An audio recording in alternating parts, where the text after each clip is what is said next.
Welcome classic rock fans to a much anticipated unboxing, which is of course Jethro Tull's Stormwatch. Of course the release of this, especially in the UK, was delayed by I believe Amazon having difficulties with their supplier. Of course this is very much the third of a trilogy. Of course we get the Songs from the Wood, which is virtually almost effervescent in tone, I think, and deals with very idealised and mythological sort of rendering of the English countryside.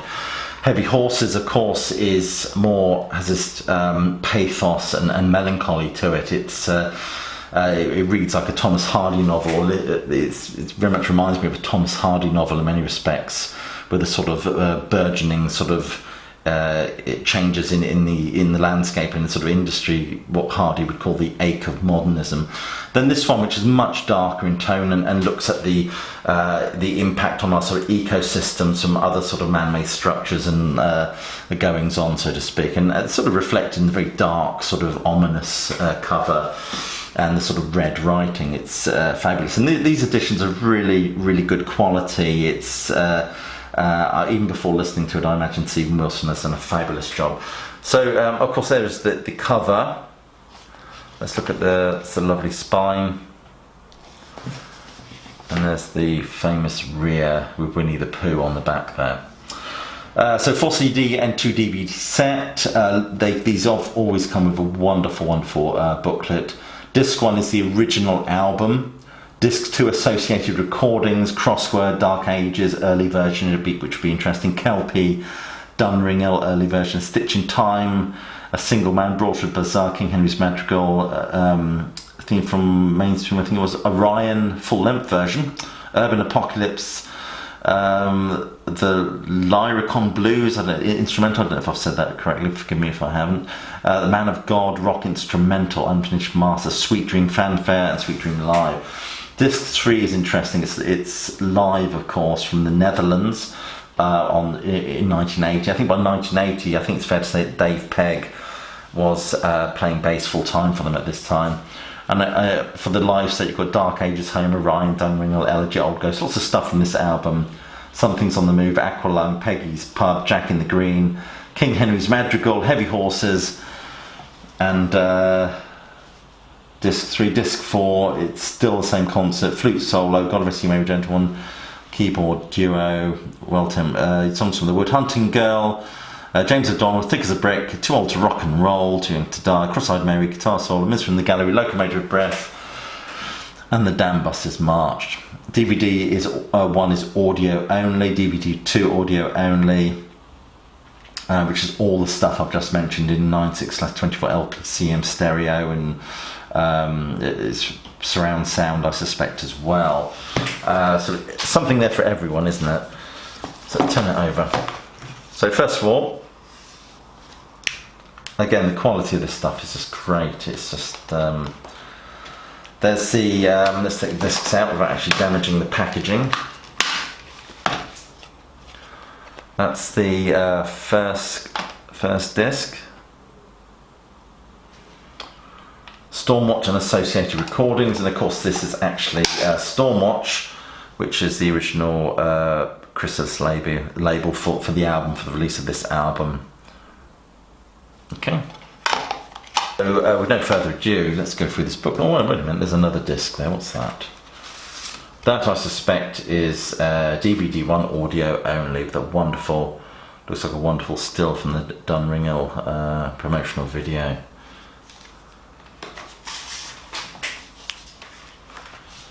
Isn't that great?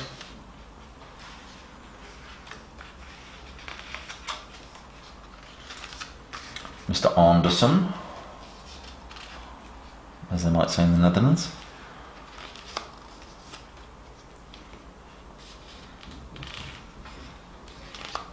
The quality of the pictures are just fantastic.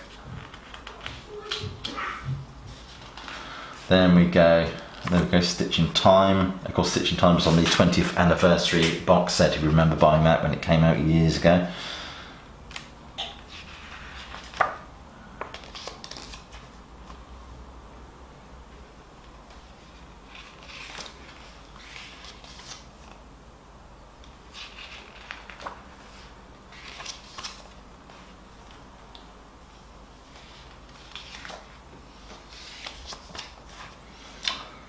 Of course, this was marked the end of what I call that classic Tull lineup. Included Dave Palmer, John Evans, and all those people. Barrymore Barlow, of course, who joined Tull for Thick as a Brick and made a massive impact in terms of the band's sound and his very sort of his drumming style. Of course, after that, we got Ian Anderson's solo album, the A album, which was supposed to be a solo album, but then mutated into a Jethro Tull album with a new lineup, all in white, neatly pressed jumpsuits. There we go, wonderful John Glasscock. Forgive me if I'm wrong on this, but I think this was his last album, I believe. Mr. Martin Barre showing off his balls. And again, that beautiful artwork.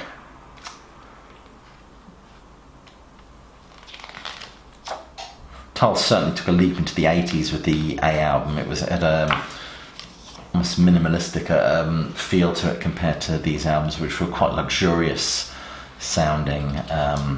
We have to doff our caps to the absolute genius of David Palmer and his work on these three albums, this trilogy of albums, I think. There's the man himself, of course. If you haven't checked it out, do check out my Jethro Tull ranking video. I'd be interested to know what you think of that. I'll try and remember to put a link in the box below, or actually, in fact, I'll probably just add it as a card at the end.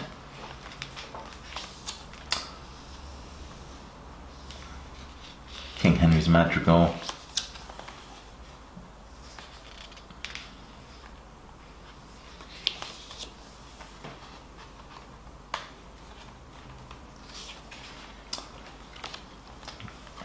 Of course, Dave Pegg from Fairport Convention joined them on this tour, I believe. So I'm pretty sure, obviously, that John Glasscock did not join the band on this tour, unfortunately.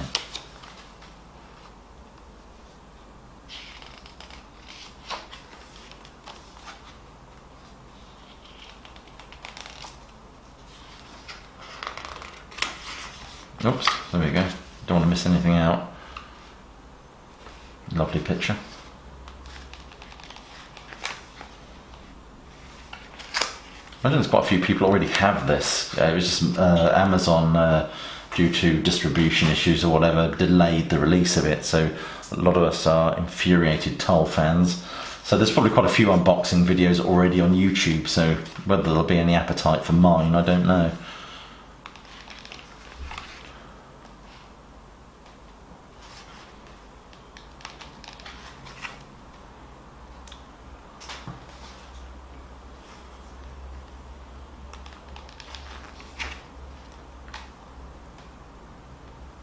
Lots and lots of text. That's what I like. Lots of information.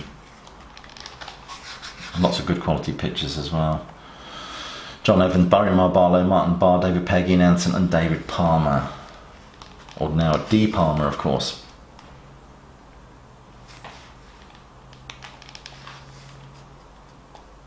Fabulous.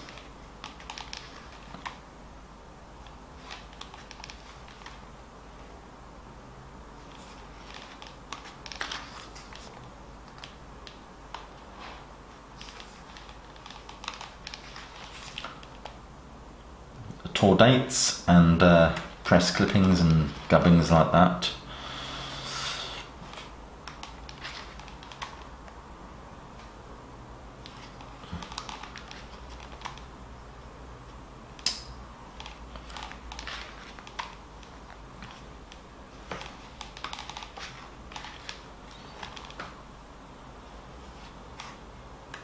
Oops, don't want to miss anything out, as I said. Butterfingers. That's, they talk to engineers and all sorts of people involved with the making of the album, tour managers and things like that, so it really is a gorgeous exercise. Completist.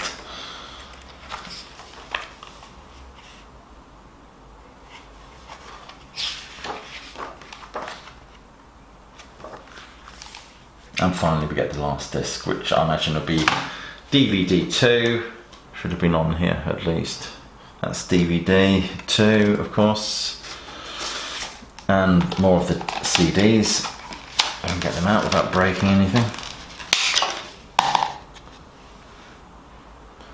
There you go, it's CD4. And last but not least, oh gosh, CD3. There you have it. Right, yeah, so anyway, so there we have it, the wonderful